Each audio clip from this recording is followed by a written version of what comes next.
So, hello, comrades. Today we will speak about war in Vietnam and especially about anti-imperialist movement which existed in this time in USA. And we have very special guest from USA, comrade John Catalinotto, author of the books Turn the Guns Around, who participated, who organized the movement in the army against war. So welcome, comrade, and I am listening to you. Okay, thank you very much, Michel, Comrade Michel, to give me an opportunity to speak about my book and about the existence, really, of anti-imperialist movement in the United States during all this period. Because I know that outside the United States, uh, both in Europe and in Eastern Europe, there is not much information about the resistance that existed, about the opposition to U.S. imperialist policies. And it's important that people know that this exists even in the center of world imperialism. And I've been involved, and I think Michel wants me also to talk about the party I've been involved with. And I think I'll say a few words about it here. That I came into the movement in 1962 during the heat of the what they call the October Missile Crisis or the Cuban Missile Crisis. And when it looked for about a week that there might actually be a nuclear war between the United States and the Soviet Union. And it was that the existence of the possibility of uh, annihilation of half the world that sort of made me decide to get involved with a movement that I hoped would change the world. And so that was in 1962, so almost 60 years ago. Um, and it was because even though we were a very small organization then in Workers' World, or I was a youth, so we had the Youth Against War and Fascism. The first demonstration I went on was in Times Square, and it was for no war over Berlin, hands off Cuba, and stop the war in Vietnam or take the troops out of Vietnam, because those were the big issues of the day. And then 2 days later, that was on October 20th, 2 days later, the missile crisis broke out. Now, Michel asked me before about the work we did during the Vietnam War, because from the beginning, the comrades in our party were trained in internationalism. And we saw the world as divided into two camps, two class camps. Whether we agreed with the political leadership of the particular countries was not the important question to us. It was that in the countries in the East, in the Soviet Union, in Eastern Europe, in China, in Vietnam, in North Korea, a change had taken place in the class structure of the society. And that to us represented progress in the world. And so we took that side against the side of imperialism, which meant conquest, exploitation of the workers in the imperialist countries, and super exploitation of the masses of people around the world. And that was what we were trained in.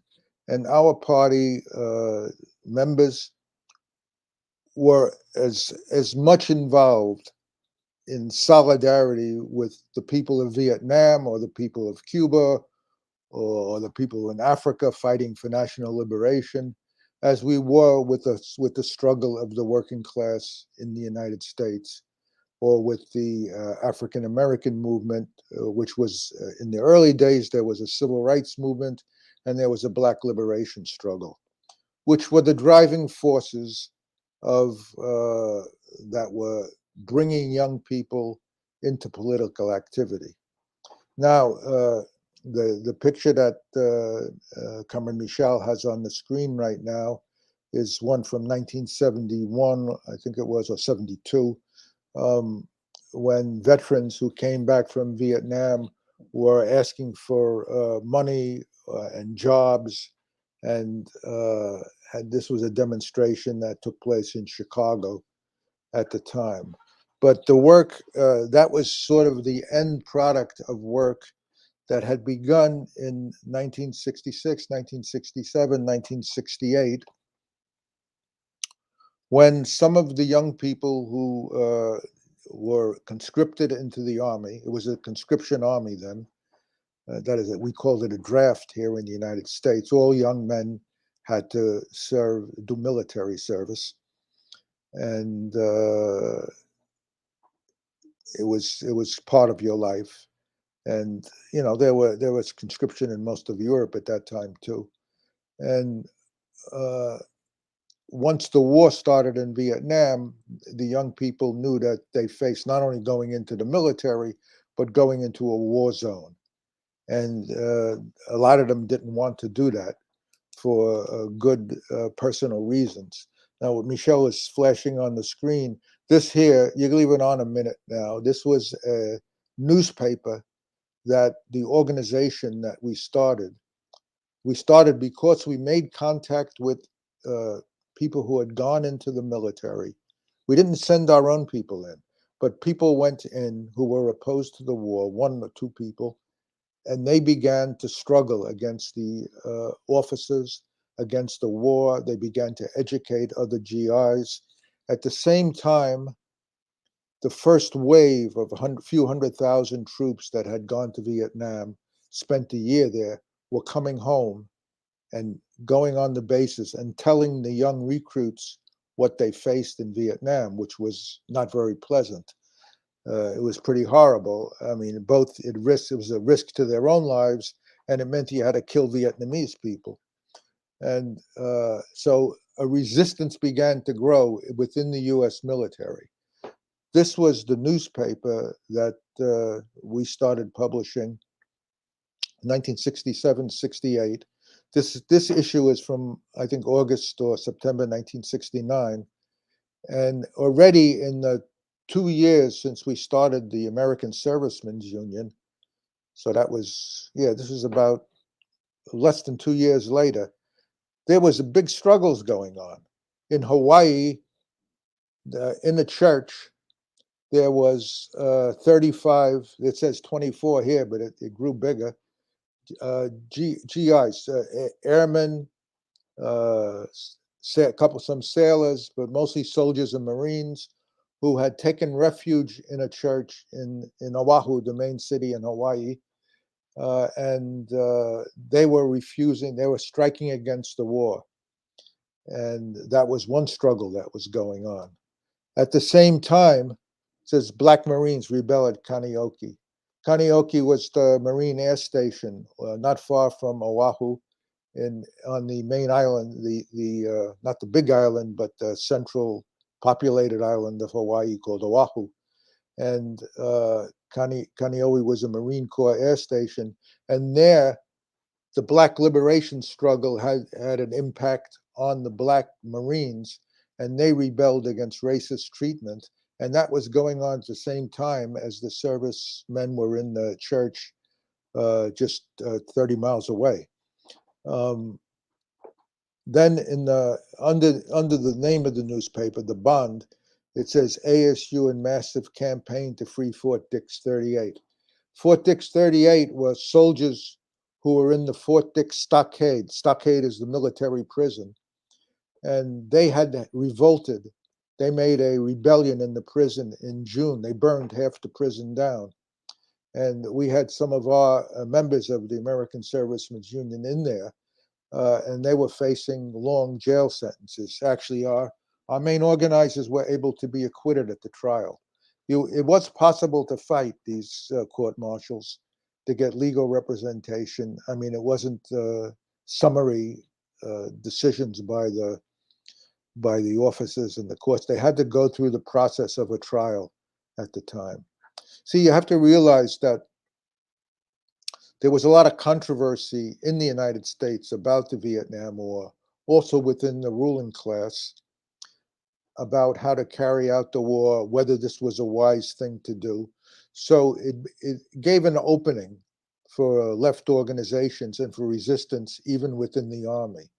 If you were in a situation where the ruling class was completely unified on the war, or if you had a completely dictatorial government like the fascist government in Germany in World War II, then it would have been impossible to do the kind of resistance the way we did it, because we could organize pretty openly, um, put out the newspapers, we could mail them to GIs. Uh, they had to be a little bit secret about it, passing it around, but still, it would get out everywhere. Not only our newspaper, but GIs on their GIs. That was a slang name for the rank and file servicemen and women.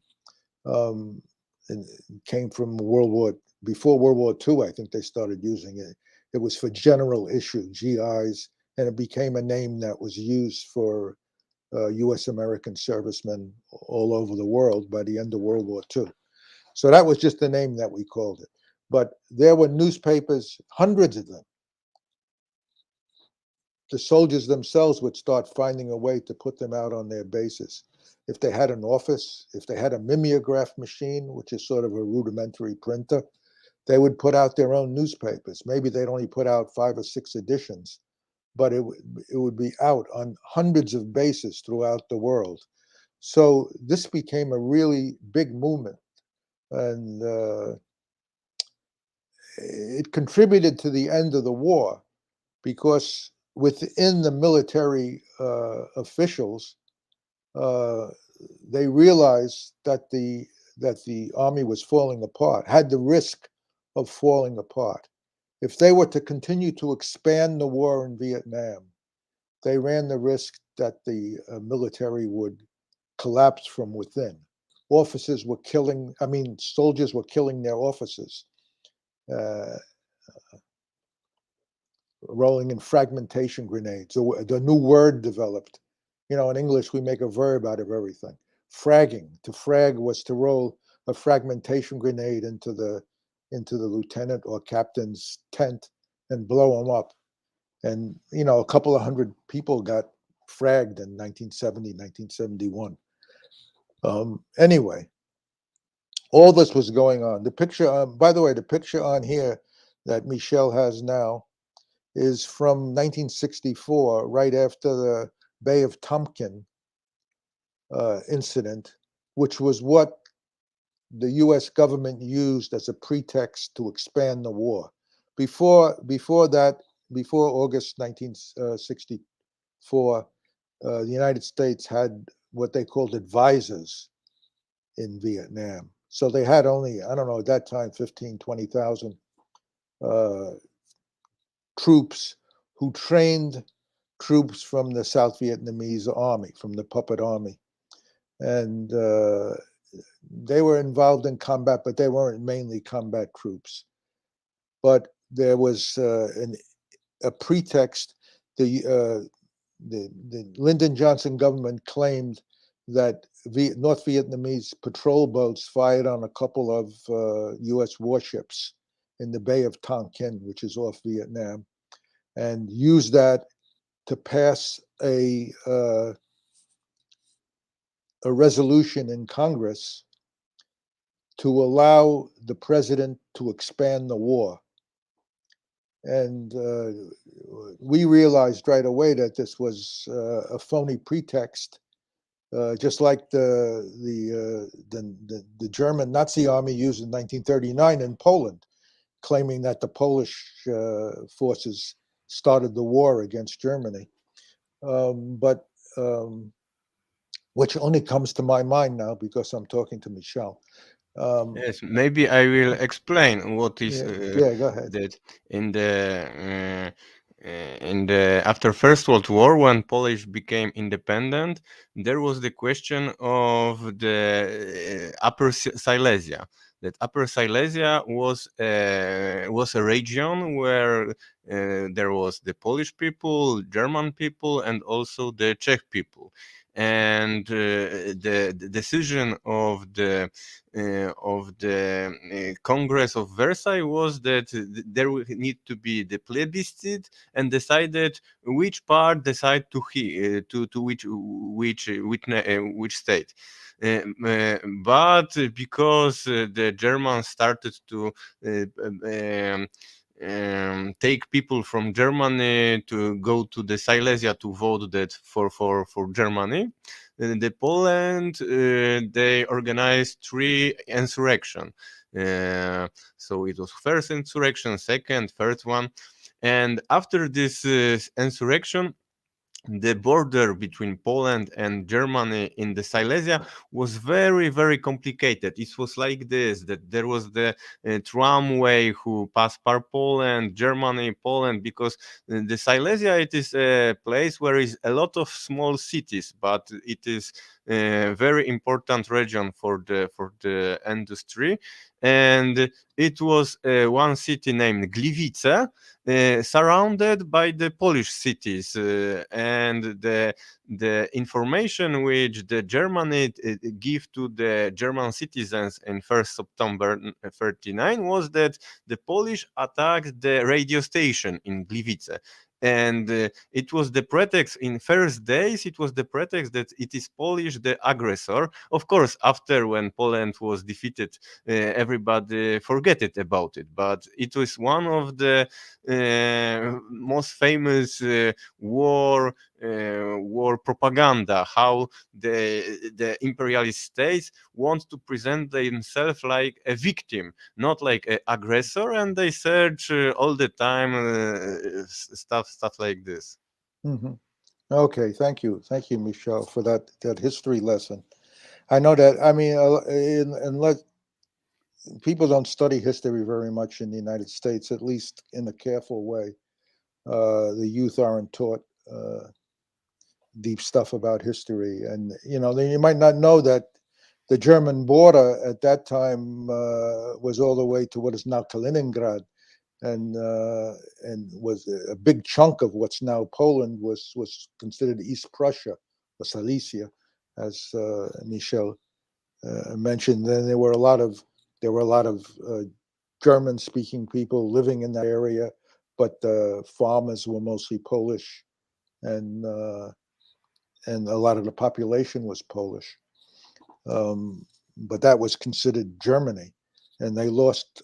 Well, anyhow, I'm not going to go to the whole history of the war. But the main thing I brought it up for was because it was another example, as Michel said, of the powerful imperialist state trying to present itself as a victim, as defending itself, and not as the aggressor. And while meanwhile, and this was definitely done by the United States in the Bay of Tonkin incident in 1964 and for Vietnam. And it was, of course, it was done in 2003 and by Bush when he said that the Iraqis had weapons of mass destruction and they threatened the U.S. and that's why the U.S. had to go and invade. And they do it all the time. I mean, it's like or Yugoslavia in 1999. They said that the Serbian troops went into this town in Kosovo and massacred the people. But really, there was a battle between the terrorist forces of the what they call the Kosovo UÇK, Liberation, UÇK. UÇK, and the Serbs, and there was a battle, and people got killed in it. But it was painted up as if it were a massacre and used as a pretext to get a excuse to make a war against Yugoslavia. And a couple of months later, they started bombing Serbia mainly. Anyway, That's And I also don't want to. the first war in Iraq, Oh yeah, they accused the Iraq soldiers that they oh killing yeah, killed the the babies. Yeah, babies in Kuwait. right, right. Okay, so Michel knows the history of it. In the First World War, in order to get the U.S. into the war, I mean, the Germans probably sunk a ship, but it was carrying weapons to Britain, and a lot of U.S. Citizens died on it. And then the Woodrow Wilson administration used that as a pretext to get into the First World War. And the war in 1898 against Spain over Cuba was the U.S. had a ship there that was blown up, and it's suspected that they blew it up themselves as a pretext. Anyhow, that's been done all throughout history. So our organization and I personally, whenever I hear that some other country has done something nasty to the United States, and that means that the U.S. has to mobilize for an attack, I am very suspicious of it. I figure the smartest thing, the wisest thing, is to assume that it's a pretext, and then later on you figure out what actually happened, because it's just what the imperialists do to justify their interventions. And this is, by the way, you see that sign in the upper right that said Johnson talks peace, makes war. I'm holding it. That was that Oh. was 1965. So I was 25 years old then. Um, anyway, so where are we at now, Michel? Shall I talk more about the GI Union? Was I hope people who No, who I would like you ask question because yeah, I'm go ahead. listening today one of your speeches about this book. I think that this speeches is was recorded 4 or 5 years ago. You said in this speech, if I could understand, that there was some collaboration with DPRK, Mhm. and and your articles were sending to North Korea, and after the North Korea send this to the Vietnam, or could you say something about this? Oh, well, of course, Korea was not in the midst of the Vietnam War, except that there were troops from South Korea supporting the U.S. in the war in Vietnam. But there was an incident in I think it was in 1967 or was it no, it was 1968. A U.S. spy ship off Korea was captured by the Democratic People's Republic of Korea, that's North Korea, uh, which was the half of the country that was liberated by the population at the end of World War II, and um, and was considered an enemy of the United States. And the United States made war against that part of Korea from 1950 to 1953. And we, of course, politically, our party considered it part of that progressive part of the world, the socialist part of the world that had, started to uproot capitalist relations. And so we were in solidarity with them.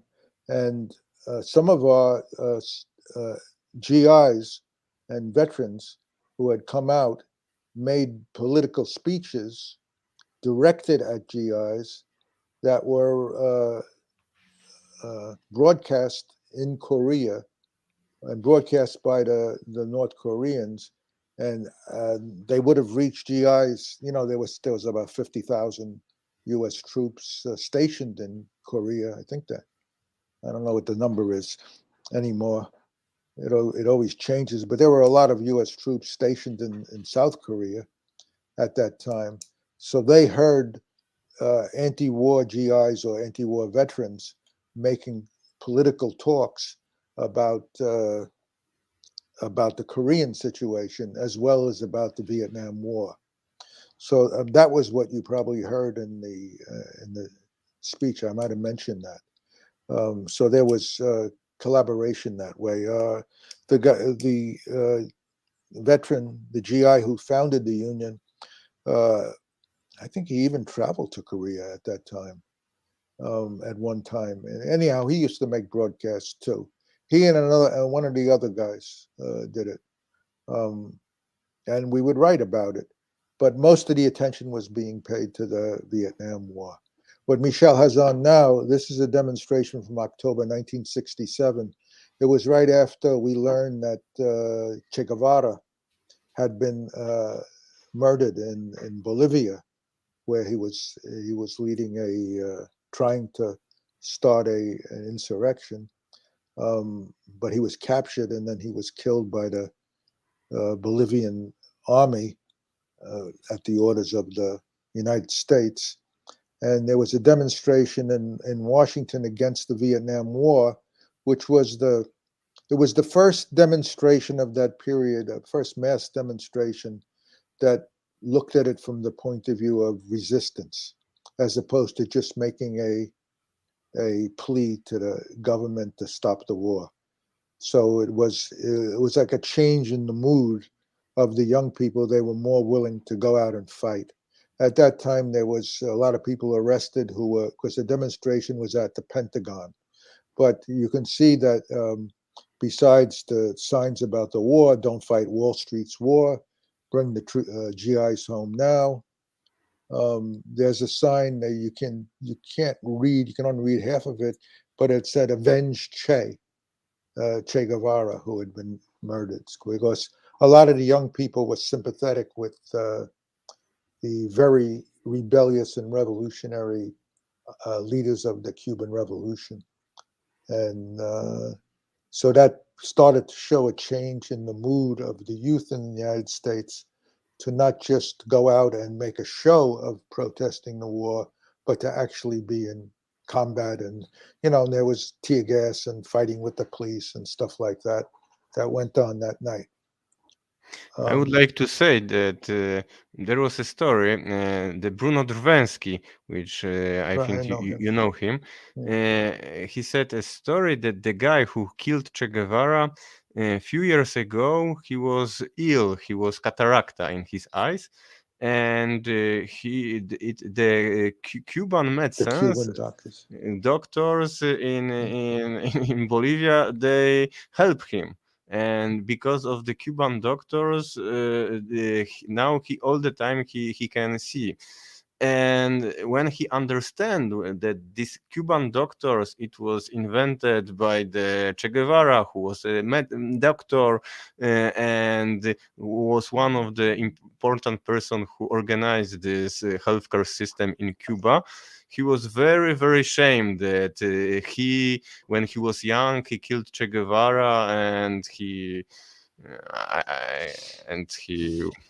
was not happy about this.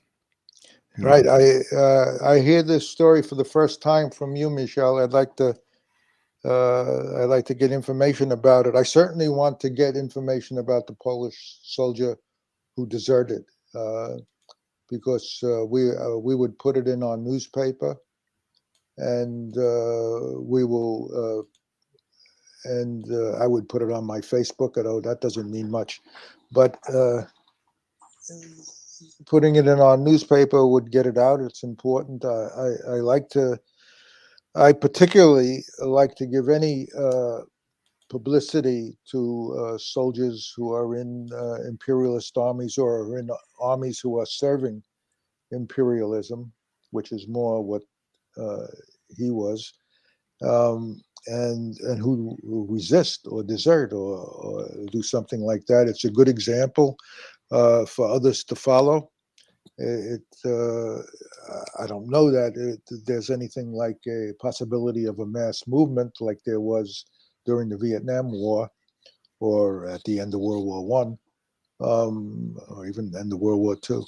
But still, even from the point of view of individual, it shows that resistance is possible.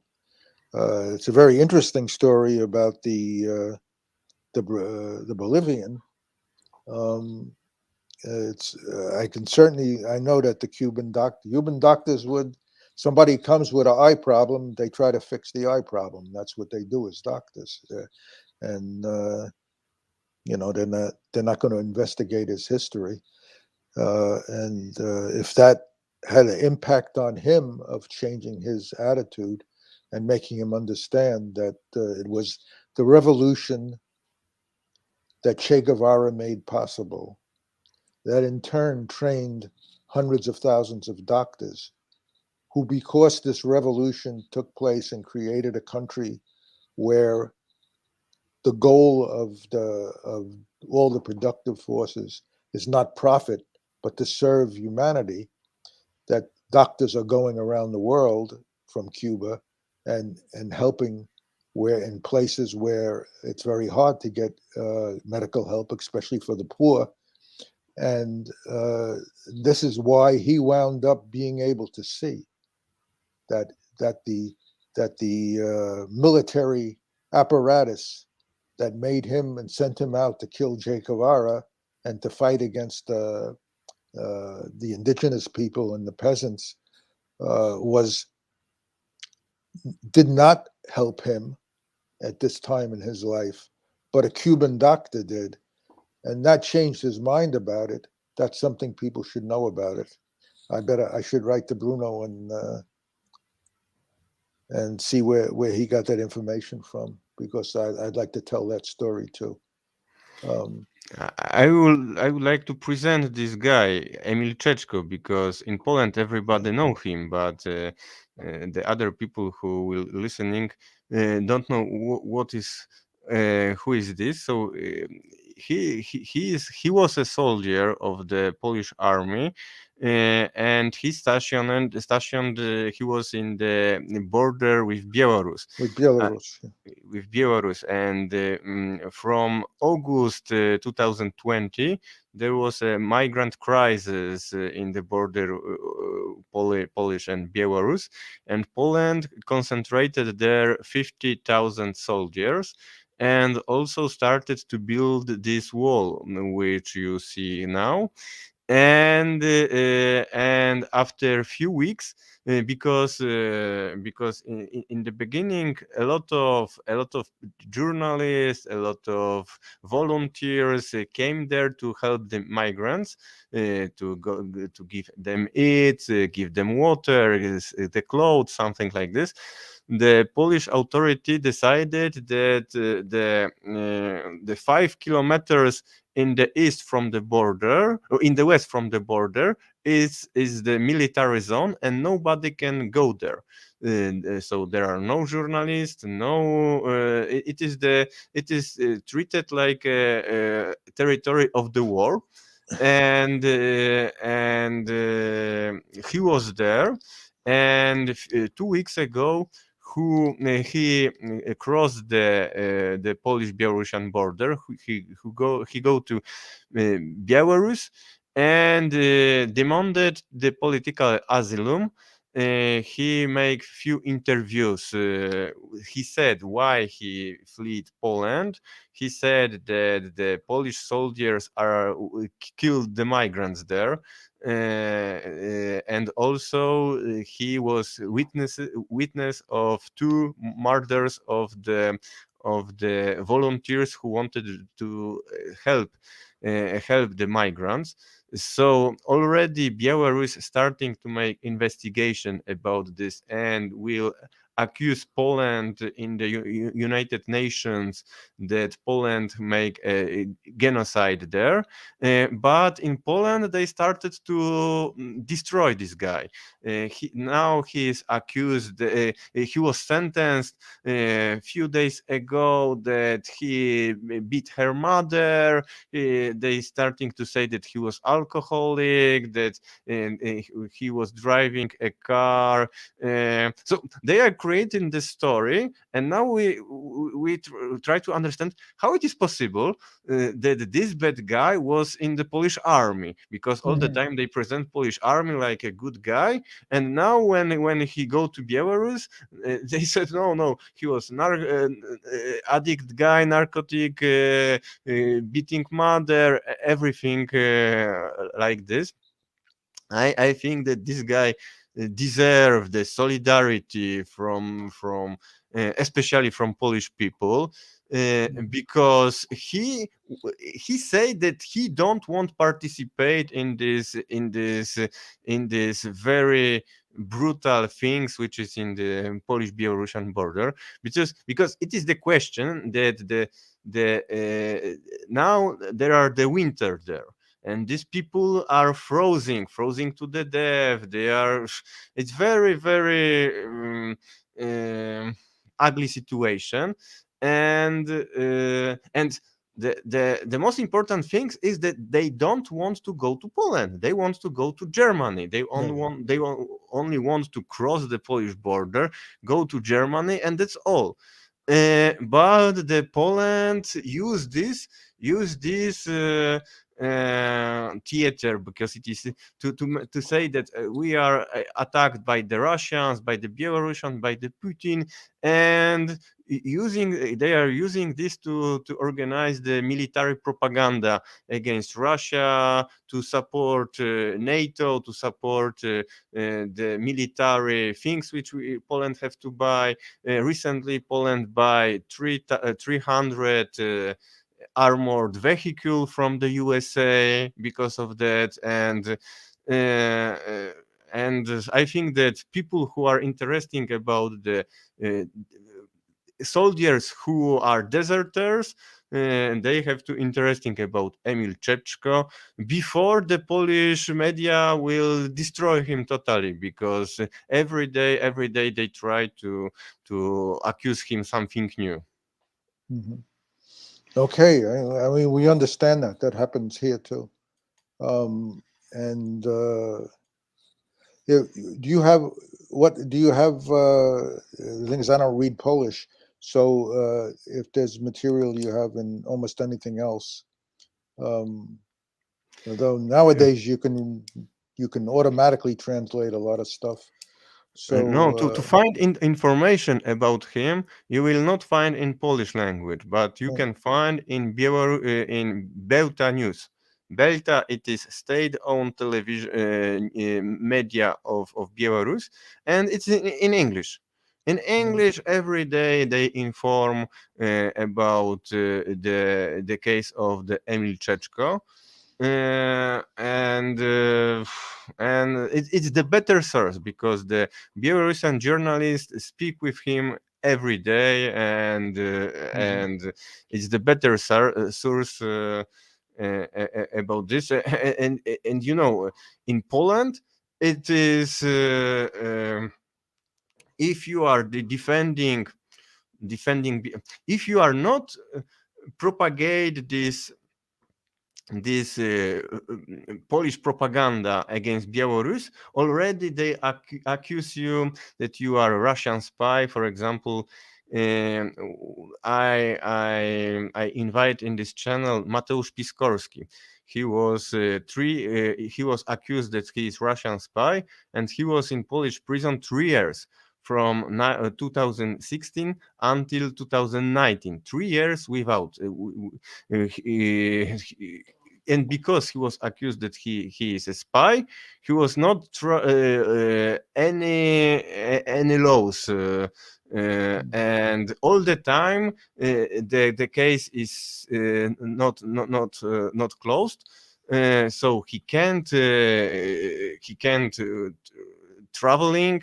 He have to stay in Poland, and they destroy him, his life, his political activity, his professional activity, because he worked in the university, like a political scientist, mhm. and now everything is broken because he can't move from Poland. I see. Well, that's a good. That's a story that deserves coverage too. Although that's not as I would say that the story about Emil Chechko, um, he that we could do an article on quickly, and that it would arouse interest in the section of the U.S. anti-imperialist movement that is very concerned now about NATO's threats to the Russian border and to the Belarusian border, and um, with the Putin made a speech the other day, and it was in the news over here. So this is something about the soldier that would get a certain amount of attention right now. I don't know about the other story, but the one about the soldier would get attention right now. So I'd like to do something right away on it. And if you can send me anything, please do, and I'll look up Belta News. That's Belta. And Uh, wait. I will. Belta. Delta News. Bielo News. I don't know. Uh, Well, you'll find it and send it to me. yes. I already found it. I will make it chat. No, Is no, no. Do ah, it in the email. You can do it in the chat. How yes. do I Also, capture that? and I will send you here.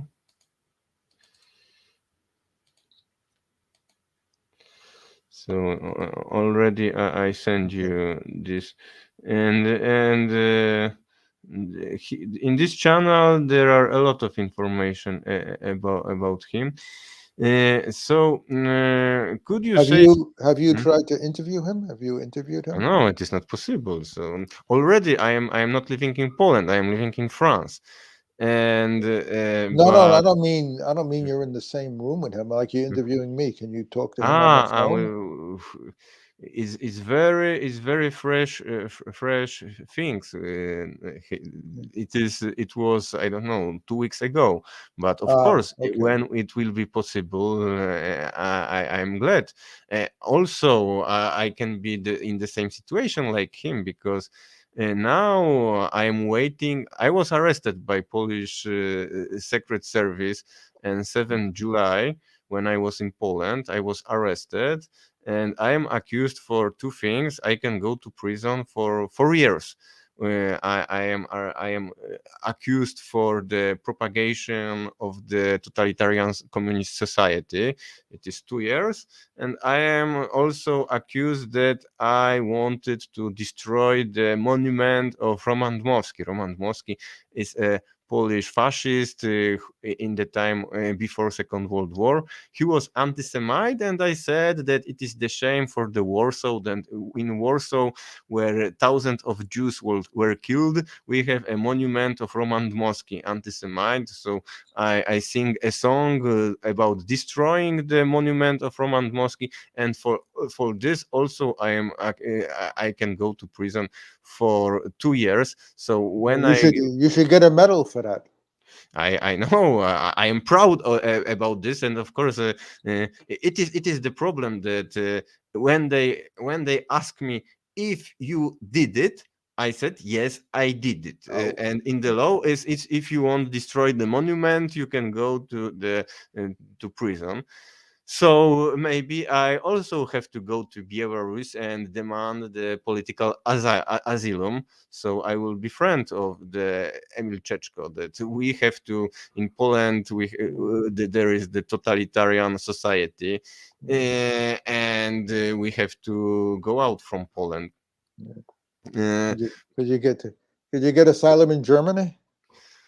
No, but Germany is a European Union, and and in European Union there is a law that there is a very quick extradition. It's Oh, if police from one state demand to take somebody from other state of the European Union, it's very quickly. but you're in So, France now, right? yes. I am living in France since 8 years. Because first time I have my problems because this question of the destruction of monument in my situation, it is already second things. I was condemned for this in 2010 when there was a time when they starting to build in Poland the monuments of the cursed soldiers. Cursed soldiers, it was the Polish fascists who, in the time of the Second World War, collaborated with Gestapo. And after Second World War, when we rebuild our state, when we started to build socialism, they organized terrorist activities against the members of the party, and also against the peasants who take the land from the land reform. So these guys was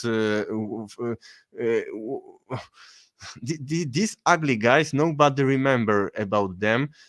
But few years in 20 years ago, they starting to to to Reorganize. to make new rewrite Polish history. That now the heroes of the Poland are the Nazi collaborators.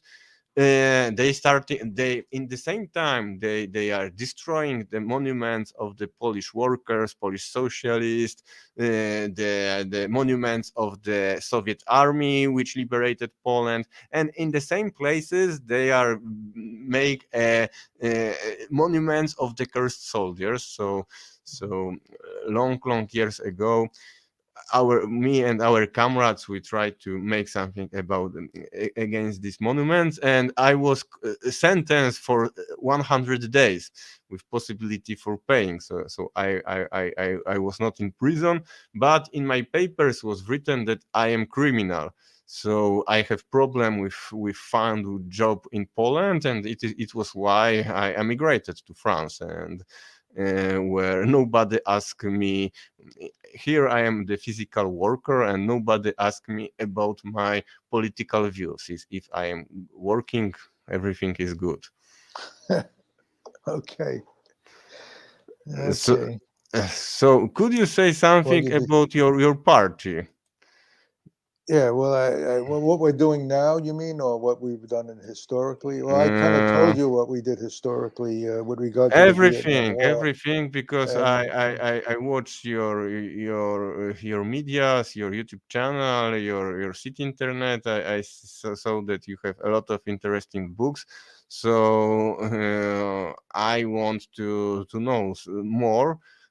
Because the communists from all over the world have to collaborate and hmm unite our efforts to destroy capitalism.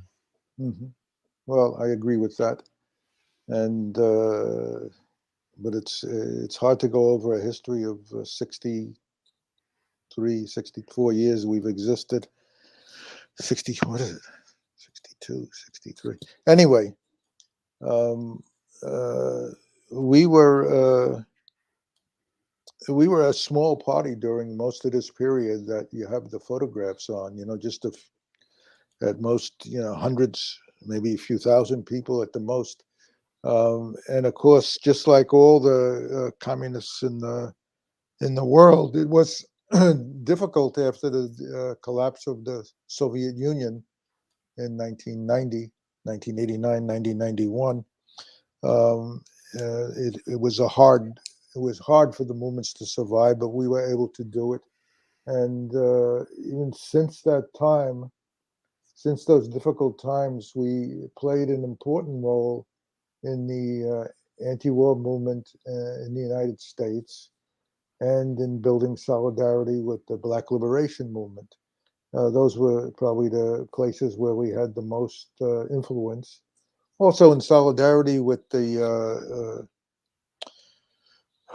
the movements of people facing special oppression, like the lesbian, gay, bi, trans movement, anything that has to do with the oppression of women, which there have been a certain amount of mass struggles in the last few years. Um, but uh, uh, to try and figure out what would be the uh, most important things we did, one was in 1974. even as a small party, we were able to hold our first national demonstration. It had to do with a struggle over the segregation of schools in Boston, and when they were integrating the black children into the schools in the Boston school district, the racists in the country mobilized. The forces like this, the Nazis in Poland, people from all over the country came to Boston, who were the fascists, and the open racists, and they tried to organize parts of the European population against the integration of the schools. And we organized our first national demonstration took place then, and we brought 25,000 people to Boston, and in a way we're able to put stop to the fascist mobilization. And since then, we were able to take on some national meetings. Even in 2000, in 2002, 2003. Well, I guess the most important thing happened after 2001, after the attack on the World Trade Center, because you see, up to that time, from the time the Vietnam War ended, up to that time, it was very hard for the U.S. administration to pull the entire country into supporting a war, a major war. The population had been what they called the Vietnam syndrome. In other words, the population was very reluctant about getting into a war. And the, the first Bush father managed to do it in 1991 with Iraq, by building a big international alliance within the United States that even used the United Nations. And they held a war with Iraq, but it was limited. And they held U.S. troops there for only a short period of time and then pulled it all out again. And they didn't take over Iraq at that time. Then in 1999, a similar thing happened with Yugoslavia. They used an air war against Yugoslavia that lasted 78 days, but they did not use US troops for the most part in that war. So they were able to get away with those shorter wars without arousing a strong resistance in the US population. But it wasn't until 2001, when the World Trade Centers were hit by the airplanes and the Pentagon, that they were able to arouse a feeling of patriotism amongst the population that overcame a lot of that history of the Vietnam War. And it threw a lot of young people, even volunteered for the military at that time, and probably volunteered for other U.S. State forces, like CIA and things like that. Whereas before, young people weren't interested in doing that. There wasn't too much interest in the military. They didn't want to fight. They didn't want to go out, but they did it because they thought that their country was under attack because of what happened at the World Trade Center. And then of course the Bush Jr. administration and the whole ruling class used it and whipped up the patriotism as much as possible, and the fear amongst the population. So at that point, we were the only political tendency in the United States to try to stand against that, to try to fight against that push toward militarism. And within weeks after the attack on the World Trade Center, we were demonstrating in Washington and exposing it. We managed to bring something like 7,000 people to Washington. We had planned another demonstration there that was against the globalization. I don't know if you remember that time, because you must have been very young then. but that was Yes, I yeah. participated Oh in yeah, in the the I anti-globalization. I participated in the summit in Genoa in Oh yeah, in 2001. 2001. Yeah, Yes, when when that the one of Giuliani the got killed, yes, yes, Carlo yes, I was Giuliani. there. Yeah. I started my political activity few months before the war in Yugoslavia in 1999. So you must be older than I think you are then. Um, Oh, I have 39, 39. Okay, yeah. 39, I and I thought started when I have 15. okay, okay, 39. So then you knew what was going on then if you were in Genoa. Um, I wasn't in Genoa, but I know what happened there. I happen to know. I even remember his name, Carlo Giuliani. Carlo Giuliani, yes, Yeah, yes. and he was a young Italian who was fighting against globalization and was killed during the demonstration by the police. And so that was what was planned in Washington in September of 2001. There was a demonstration planned against globalization. But other political forces in that demonstration got frightened by after the attack on the World Trade Center and the aggressive attitude of the US government. But we stood up against it. We said no, we're going to hold a demonstration anyway, and we became an anti-militarist demonstration. And because of that, we were able to play sort of an important role in the anti-war mobilizations against the Iraq War in 2002 and 2003.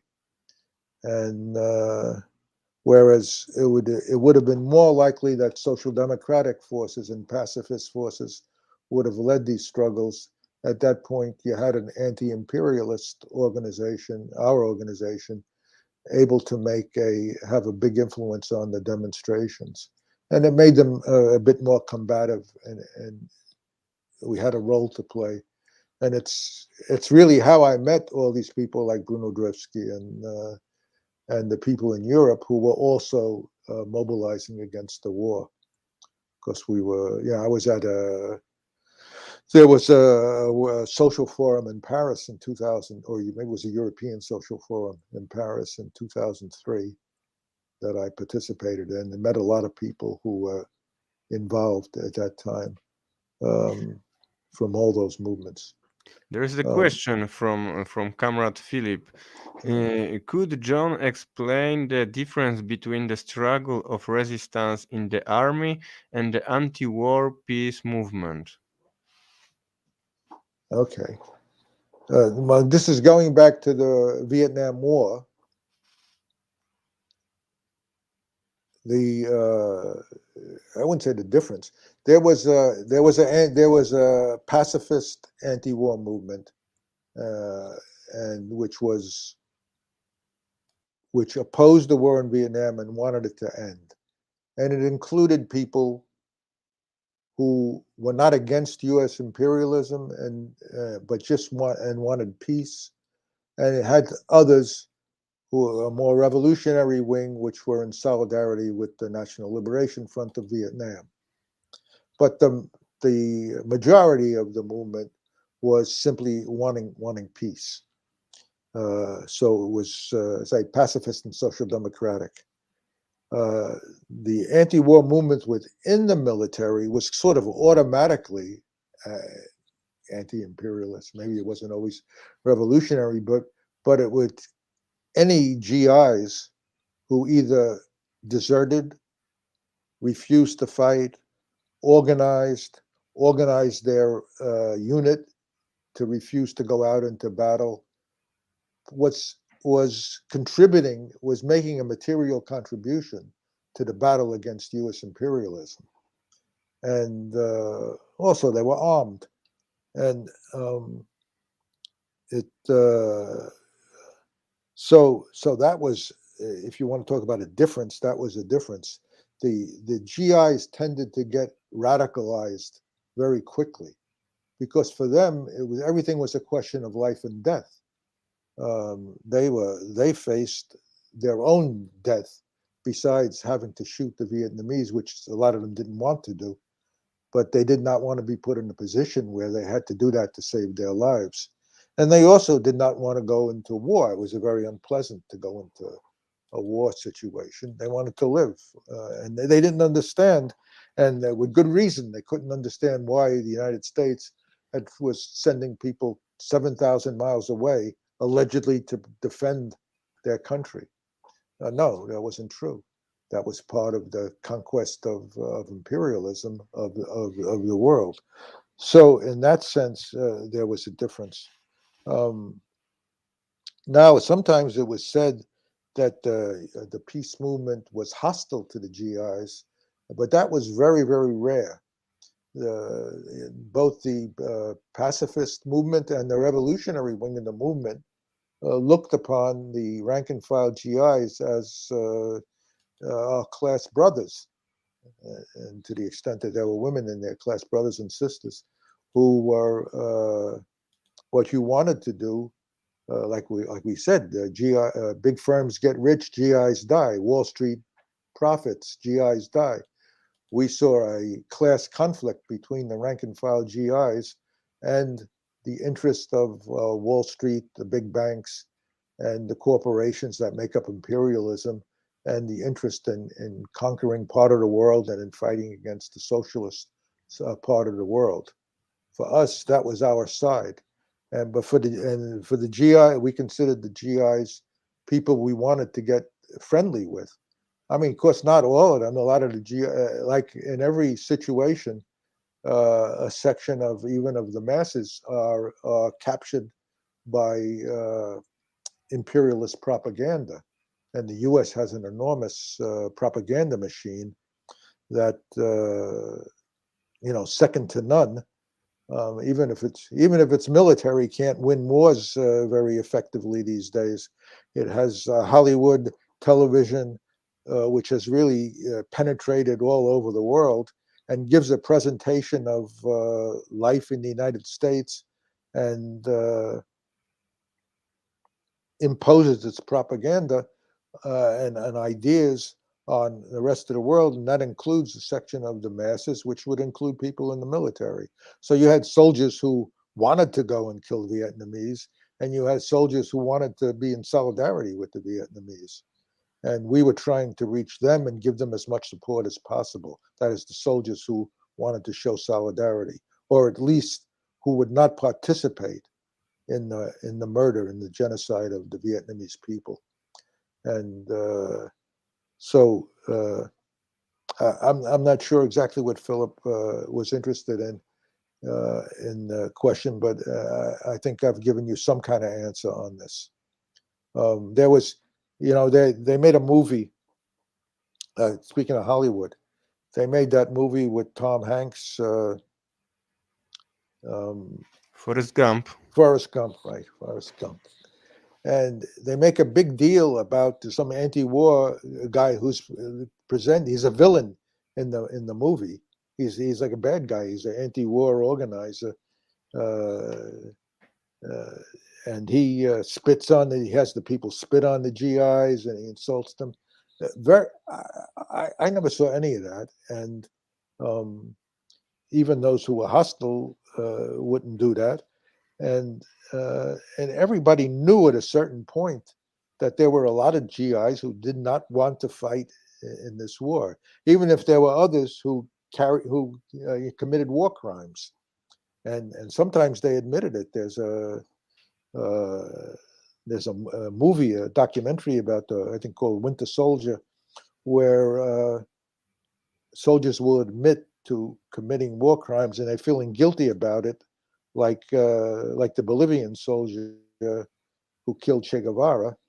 But there are others who fought from the beginning against the imperialist designs on Vietnam.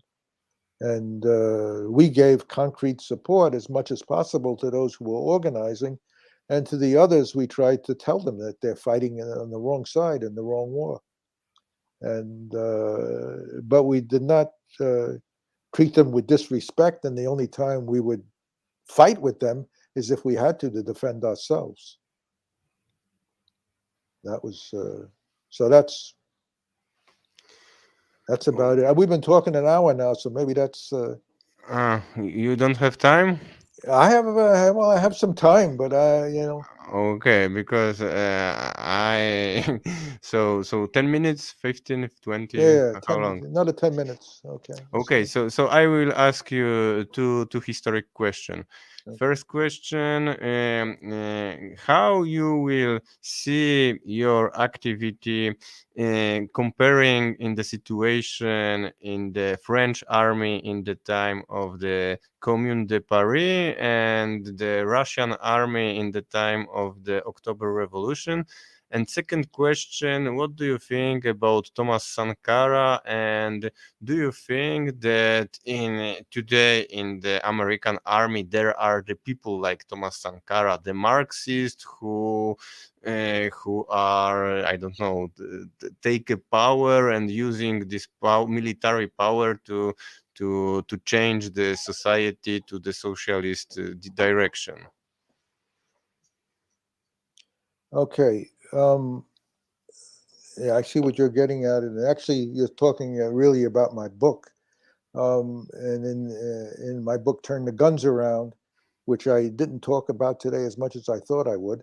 Um, I wanted to make the point. See, I talked a lot about how we organized the GIs, but also I wanted to bring out in the book that this was not simply we did not limit our activity to the thought that this would end the war in Vietnam, although we would have been happy if that were the outcome of it. And in a way, it did. The military had to pull back from Vietnam. They had to because they were losing their troops, and they realized that if they tried to send more troops over there, that could create a disaster for them. And they actually ended the draft in 1973, and they started to rebuild a professional army that they finally have now. That's one part of the question. Now, the Paris Commune and in the in the Paris Commune when it started. Uh, the first day of the Paris Commune historically is thought of as March 18th, 1971, when the Prussian troops who had won the war against France had put Paris under siege, and the bourgeois government of France, the pro-capitalist government of France, who wanted to make peace with the Prussians, sent troops into a section of Paris in order to take cannons that had been hidden by the National Guard of Paris. And the masses of people came out to defend these cannons. And in the course of the day, the rank and file French soldiers refused to fire upon the French workers. A lot of women, too, were workers there, and were protecting the cannons in the part of Paris around Montmartre, and uh, what happened is that really the bourgeois army collapsed and left intact the National Guard, which answered to the popular organizations of the people of Paris. So it was, in effect, the state apparatus of the French bourgeoisie collapsed. Its army was imprisoned by the Prussians, was prisoners of war, or had refused to fight in Paris, and the main armed forces left was the National Guard, which was a popular organization, and which answered to the workers' organization of the Paris Commune. So you could say that was the first historic example, at least in Europe. I don't know about. There were other things that happened in Asia in history too, but that was the first example in Europe of a collapse of the state apparatus of the bourgeoisie and the erection of a state that served the interests of the workers, although it was restricted to Paris.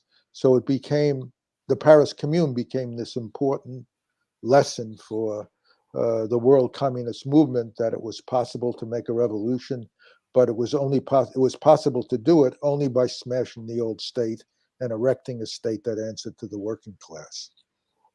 That was the lesson of the Paris Commune, and it started with a soldier revolt. See, it was the soldier revolt that set it off. Now, and in fact, it was crushed later in May when the Prussians, as a result of their agreement with the French bourgeoisie gave them Alsace and Lorraine to be taken by what became Germany, but was Prussia then. They let the prisoners of war free, and the prisoners of war were the ones who fired on the workers in Paris, because they were not ideologically won over by the revolution in Paris. Okay, so that was one lesson. The Russian Revolution, it happened on a bigger scale. The Russian army was devastated by the losses in the fights against Germany and Austria-Hungary during the First World War, and in 1917, when women workers in St. Petersburg, in Petrograd, went on strike, and the local garrison of the army was called upon to fire on them in the course of the battles of the 1 week at the end of February, or it was a different calendar then, but it was the end of February in the old calendar or the beginning of March. The soldiers started to refuse to fire on the workers, and a general revolt spread within the Petrograd garrison, and it was particularly revolutionary amongst the sailors at the Kronstadt base, which is an island a little bit off Petersburg, and they became almost the shock troops of the revolution. And again, the Tsar's army collapsed. So the old state collapsed, and revolutionary forces came out of the army and especially out of the navy, which became the fighting forces of the revolution, along with the Red Guard and the workers, amongst the organized workers of Petrograd, St. Petersburg at the time. And I wrote about them in my book because I wanted people reading the book to read the lesson that perhaps this was possible in the United States Army also, that not only were we, and I know that we thought about it that way, we in Workers' World Party thought that not only was our goal to end the war against the Vietnamese, but also to recruit from the military, or to, if the war were to be extended and become a big war, we wanted to develop it into turn the war, the imperialist war, into a revolutionary war, and win over the rank and file soldiers to make revolution in solidarity with a working class revolt that might have been taking place. I mean, it's all speculation because it didn't happen. So, but I just wanted to bring it up in my book. I wanted to bring it up for people as something to think about. Now, regarding Sankara, Sankara was a hero. I don't know a lot of the details of the history of him, but he was probably an officer in his army. It's the struggle in the military took a different form in the oppressed countries, in the countries that were colonies. In that it was much more likely that you would find rebellious and progressive forces amongst the officers, who in the imperialist armies are all tightly connected to the ruling class. But in a country that is fighting for its independence, you can have someone in the military who is resentful about the way his people are being treated by the imperialists, because they're usually treated with such disdain and disrespect that even if he is offered a certain amount of material benefit, he'll identify with his country, with his nation, against the oppressor nation. So somebody, I'm thinking not somebody, since I don't know a lot of the detail about Sankara in in Burkina Faso. Um, but I know about, say, Chavez in Venezuela. Chavez was a colonel, right? And he rebelled. He rebelled. He thought of himself like Bolivar as someone rebelling for Latin American independence against the monster in the north. And so he was not a rank and file soldier, but he was a colonel in the army, and as an officer, nevertheless, despite the possibility of having some material advantages, rebelled in order to liberate his country. And I imagine Sankara was in a similar kind of position. Um, but I don't want to talk about Sankara because I don't know enough about him to do him justice, and he deserves justice. I'll read his book tomorrow. Okay. Anything else? Okay, thank you very much. Everybody who wants to know more about the comrade John Catalinotto, in description there are the link to the book Turn the Guns Around, and also is the link to the YouTube channel of Workers' World Party. So thank you, comrade, for your time, and I hope that we will collaborate. That this discussion about the class struggle in USA today is Yes. I'm very interesting because in the corporate media they are speaking about the bullshit in the USA, and I want to know something about class struggle, what's going on, and Yeah. there was some information 1 year ago in the time of the uprising, we can say, Yeah. George Floyd, a lot of demonstration. I saw the commissariat of police which was in fire, Yeah. and In Minneapolis. Yeah. yes, but since I don't know 1 year, not many information from USA Yeah. positive. Yeah. Well, that was the biggest. I mean, I didn't even talk about that, but that was the biggest thing to happen. We didn't really talk so much about the recent stuff, but that was the biggest uprising in decades, and even in some ways, it was broader than in '68. Although it has a different character, and it coincided with the pandemic, so it made it more difficult to figure out where it would go. And then it also coincided with the election campaign and everybody's fears about Trump, who was well. Anyhow, that would be another hour of discussion. But Okay, I don't but want to sell short that struggle. That was a big struggle. But I was home in my apartment most of the time. okay. So thank you, comrade, for your time. Happy New Okay. Year, Happy New and Year, and let's do something for what's his name? Email Emil Chechko. Czechko, Chechko. our new hero Email from Chechko. Poland. Okay. Okay. We'll see you. So bye,